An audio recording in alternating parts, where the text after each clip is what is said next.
Look, I've been on my shit lately. I've been dropping hits lately. And you know your favorite rapper ain't been going this crazy. I've been taking days off, lawyer fees paid off. Tell little buddy I can't wait until we face off. Thoughts in a new state, packing up my suitcase. Boy, this a marathon. Good evening and welcome to another edition of Law in No Order, Special Survivors Unit.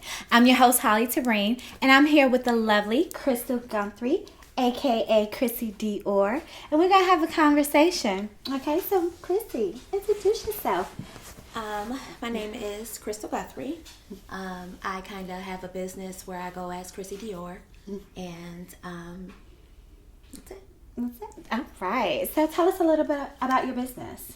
So I started a consulting business after I finished school, and it's a dual business. So I do consulting for small grants, small business owners for grants, and I also consult for interior design. So since I moved out in the Atlanta area, it's been pretty prosperous. So it's kind of I kind of double and do both. Yes. Interior design is amazing. Okay, let me tell you. So tell me, what did you go to school for? So I went to school for social work, and so I received my master's. My bachelor's in social work and my master's in social work and with a minor in psychology. Okay.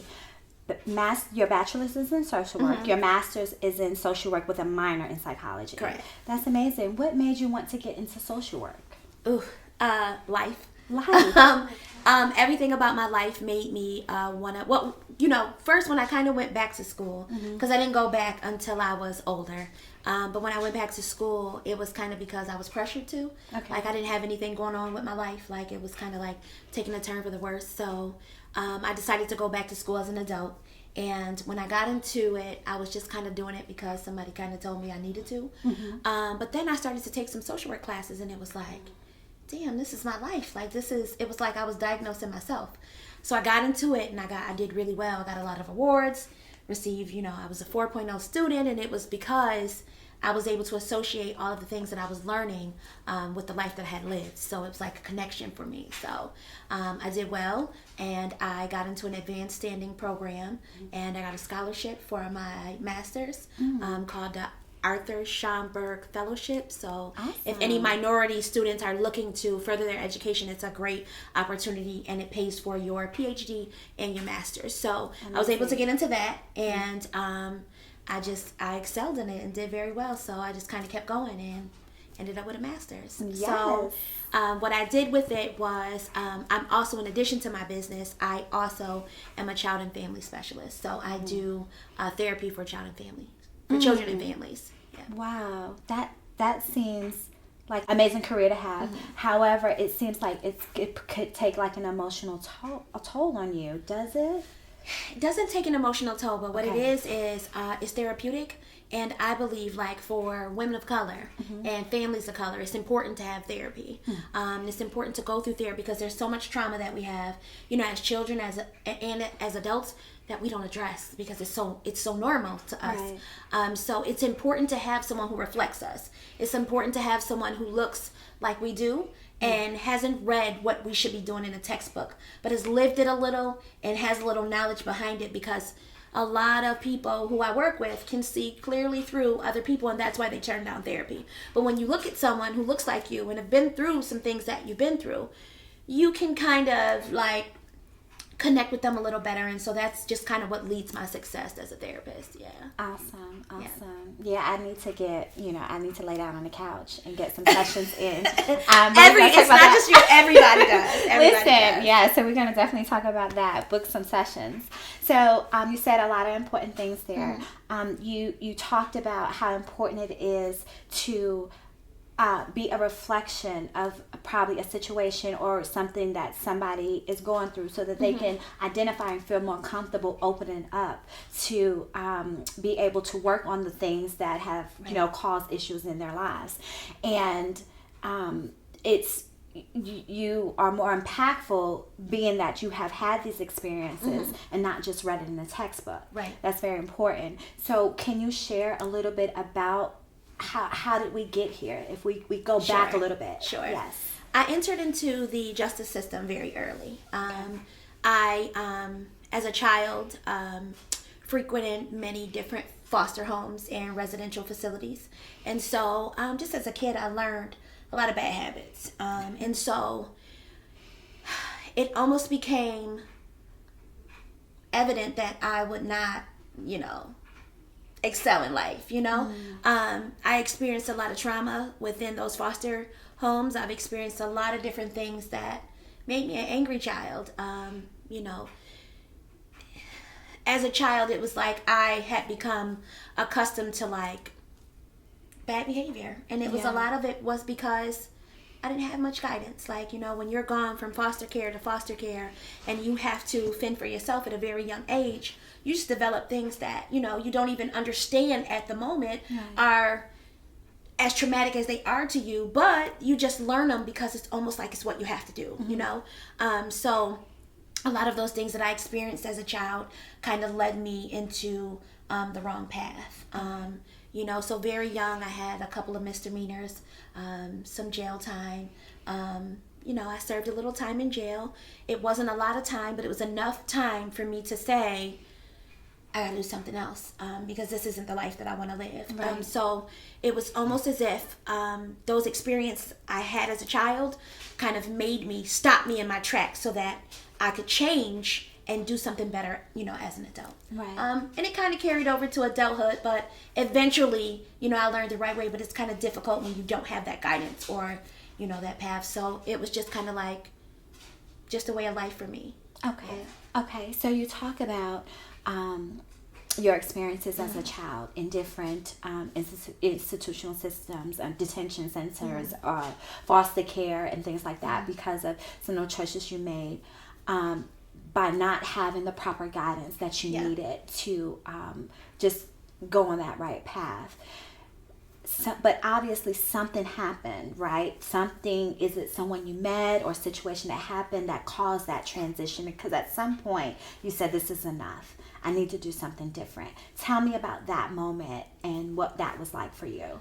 I think it was a lot of different things, and it were different points in my life where I had to pick up things and almost like fail and then figure out how to fix them in order to bring it back together. It was almost as if I didn't learn love as a child. So it was like I had to teach myself how to love people. It was like those tools that you get as a child where, you grow up in a happy home, you got your mom and dad, you learn love.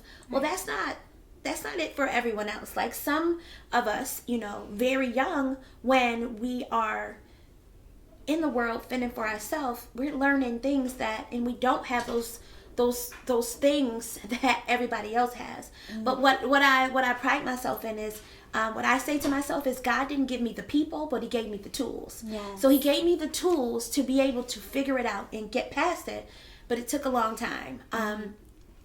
Some of the most prominent experience I've had is, in one of the foster care homes, one of the homes that I was in, I began early to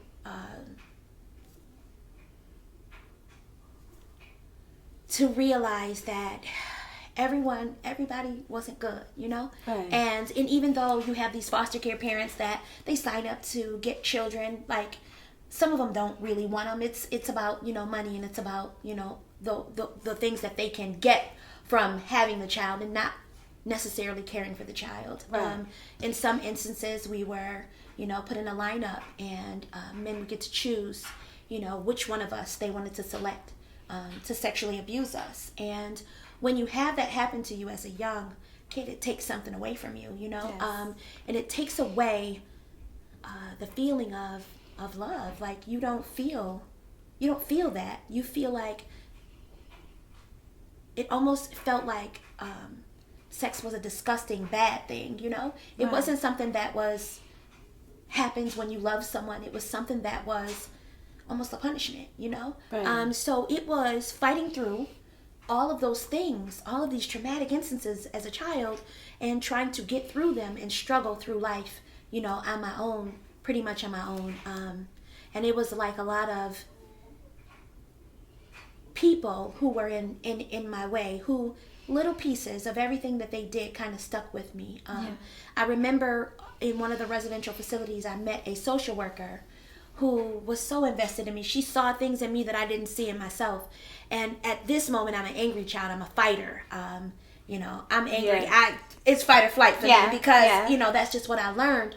And she was so invested in me. She wanted to see me do well. She thought I was so smart and so pretty. And she saw all these things in me that I didn't see in myself at the time. And I think that was the initial thing that said, damn, when I get older, I hope that I can impact someone's life like she did. And it was really her encouraging words. I remember her telling me I was resilient. And at the time, I didn't know what that meant. Exactly. And so I, went and looked it up, and I was like, damn, maybe I am. Yes. But I didn't learn how resilient I was until later in life when I had completed all these things had happened to me, all of these choices I had made, and some of them that weren't my fault that made me realize, like, I'm probably one of the most resilient people that I know. Right. Being able to go through everything that I've been through and still come out on top. Yes, so, yes. Awesome. That social worker. Yeah. Wow. Like when you started talking about her, you just lit up. Yeah. Like as if you just had a conversation with her yesterday. Yeah. And understanding how you can go through so much for so many years, right? And it just takes one person to recognize the beauty in you, to recognize your gifts and your talents, and to believe in you, and to tell you what they see in you and who you are, help you to identify your worth, and then you couldn't see it then, but you hadn't forgot it. You remember that. You remember that seed. I'll probably always remember that. That's amazing. And then the greatest part is being that person to someone else, And now I have so many women who, I've touched their lives in some kind of way that they will come to me and say thank you, or just remember me because of a conversation that I've had. And sometimes we don't know how much one conversation can carry someone on for years to come, and make them feel as if they can believe in themselves again. So that's why I chose the path, and that's why I feel like I'm so good at what I do, is because it comes from my heart. It's not from a textbook. It's strictly from my heart. Yeah. Right. So one thing that you shared with me, I was asking you how challenging it was. What was the most challenging part about your psychology degree? Was it the papers or anything like that? And you was just like, no, like it was so easy because I was able to identify a person to go along with a diagnosis. Yes. Tell me about that. Well, it was almost like in school, like, you have to write these papers, and we have what's called a DSM, and it is a book of diagnoses. And it would be like you had to study them in order to pass, and you had to research, different diagnoses and, what were the symptoms of each diagnosis. And it was just like, the way that I learned it was that I attributed all of those symptoms to somebody I knew. So when I was able to say, okay, this is the difference between paranoid and this is schizophrenic and paranoid schizophrenic, that one little difference was, okay, this is this person and this is this person. So when I was able to test, it was almost as if, and a lot of times it was me, not in that instance, but a lot of times I had the characteristics and of a diagnosis, and it was like almost like revealing itself to me as to, you have abandonment issues, right? You have these things going on, and here's how you get through them. So it was almost as if I had to be my own therapist, to work through a lot of the issues that I had and didn't even know. And that's common amongst a lot of us, who we're carrying around all this trauma and we don't even know we have it. Right. And so the most challenging thing for me was to not overstand my clients, because a lot of times you just get so connected and you get so involved, and you want to help everybody, and you realize like you can't help the entire world, but you're so like, you hear so many stories that you're so connected to it that you just want to help them. But it was almost as if it takes a toll on you, and you have to learn that balance of being able to work with them and not hinder them because you're taking some of the things that they're saying, to heart. Right. So, that's probably the most challenging thing of my career. Yeah. Yeah. Okay. There was also something that you shared with me that I thought was very important, and it just stuck in my head. When you talk about your interior design business and how awesome you are with that. I asked you, like, how do you think of things? And you don't even have a blueprint. You just walk in a place, you look at furniture, or you get someone's color scheme or their personality, and then you just make magic happen. And so you said that, sometimes you have a problem with people, thinking that you are trying to be better than other people because you like very nice things. And you said they just don't know what you went through and why you love to have a beautiful home and why you desire certain, to have certain things in line in place. Can you share a little bit of that? Well, my whole life just comes into like a full circle. Yes. And what I'm really known for is, a lot of people will know me is for my closet. Right. When I was able to purchase my first home, I made a really big closet, and I had all of my things, had a place for them. And a lot of people took that as me trying to show off, but to me that was my own triumph. I lived in garbage bags my whole entire life. Whether my clothes were clean or dirty, they were in a garbage bag. And I promised myself that once I was able to get past this stage in my life, I would have a place for all of my things. Yes. And that's my closet. And so that closet is more therapeutic to me than anything else. It's nothing to show off. It's not for, me to say, hey, look at all these nice things I have. It's me saying, I made it. That's right. I finally had a place where all of my things belonged, and I no longer had to live my life in these garbage bags. And it's funny because I told this story to like one of my exes, and I remember we were in a breakup, and he took all of my stuff and put it in a garbage bag so that he can remind me that, this is where you come from. And so it didn't stop me. It didn't stop me from doing anything I wanted to do.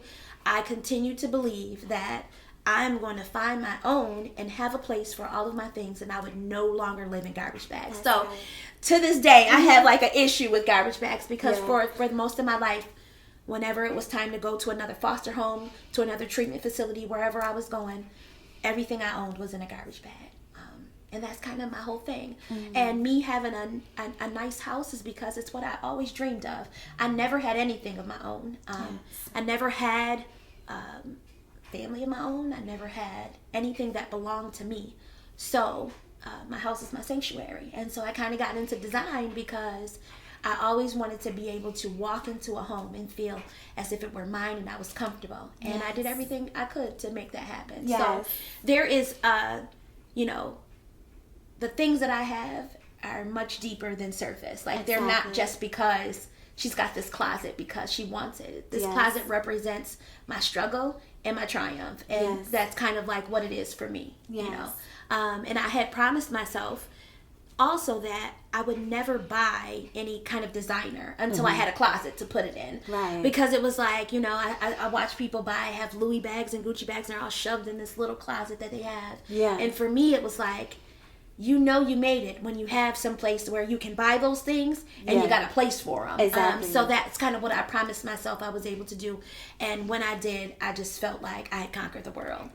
And for someone else, it may be, not a big deal. But for me, it was no more living in garbage bags for me. So, that's just what made me feel as if I had accomplished what I needed to in life. Right. And I love that because I told you I'm about to make a meme or something with that. She said to me, listen, when I saw her beautiful closet, I said, oh my goodness, this is amazing. You have to come design my house like this. We have to do this. And she said, no problem. When you're ready, just, let me know. We're going to do the thing.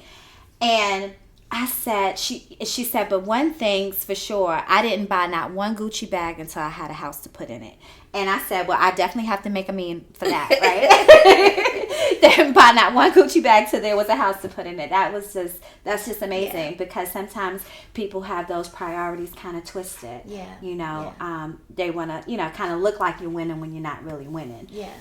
And your house is beautiful and very comfortable and so positive. It's nothing but positive affirmation affirmations. Well, you know, that's just to remind me, yes. like when I designed everything, it was like I wanted something in every room to remind me to remain positive, because you know, sometimes we get so caught up in things that we've been through or things that are going on in the world that when we come into our home, we bring them in too. So my thing was just to kind of remain positive and only to have like peace in my home. So you'll see things like peace, happiness, and love in your just little words around, so that it reminds you of the things that are important in life. Yeah. Right. So. Okay. And I know that you and my brother went to college together. Yes. Right. So what was that like? What was that college experience Your like? brother or college? Yeah, we don't want to talk about my brother because that's a whole nother episode. I absolutely love your brother. Well, the first time I went to college, it was very difficult for me. I literally left a residential facility, and the staff from the residential facility drove me to college, where I met your brother, because I had not aged out of foster care yet. So I was 17 when I graduated from high school, and you aged out of foster care at the time. I think it's a little different now at 18. Mm-hmm. So I didn't have anywhere to go. So they literally drove me to college, and they gave me like a foster care home to go to on the holidays. Another foster care home. So that transition for me was very difficult. I literally came from being told when you could go to sleep, when you could go to the bathroom, and when you had to go to bed, to full freedom, you know, in college. So that was a culture shock for me. Mm-hmm. So of course I failed out like my first or second semester. I think my GPA was like a 0.1. 0.1.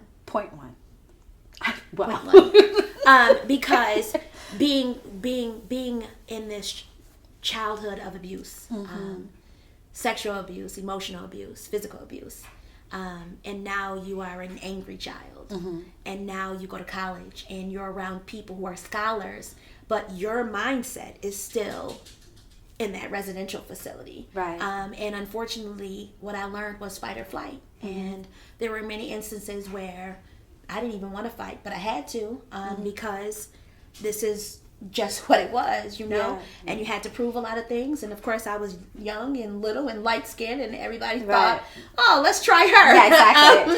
So eventually I learned to fight very well. Exactly. And eventually I didn't care about fighting, so which led me to a couple of nights in jail. Yeah. Just a few. Like 96 of them. 96 of them. 96 of them. So that was, you know, just a lot of learning experience later on. Yeah. But initially going to college, it just wasn't what I was interested in. I went because I had nowhere else to go.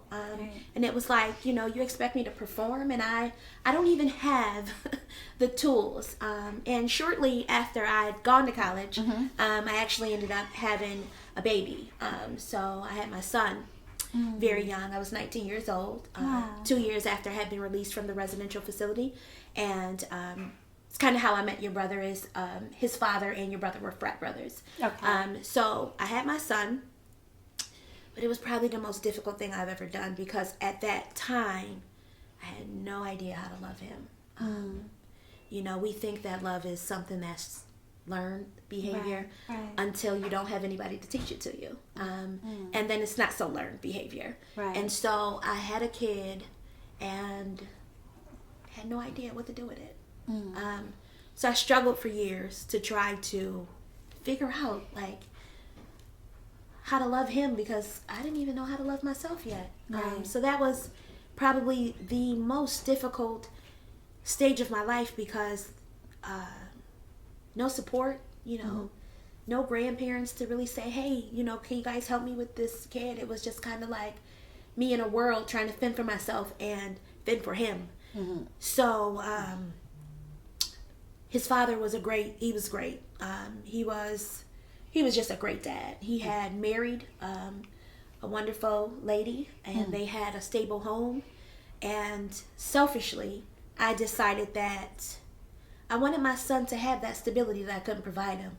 And as a mother, it seems like, you know, oh, this is an easy thing to do. But it had to be one of the most selfless things I had to do, because when you think of your child's needs above yours, you know, and you say, I want you to have a better life than I did.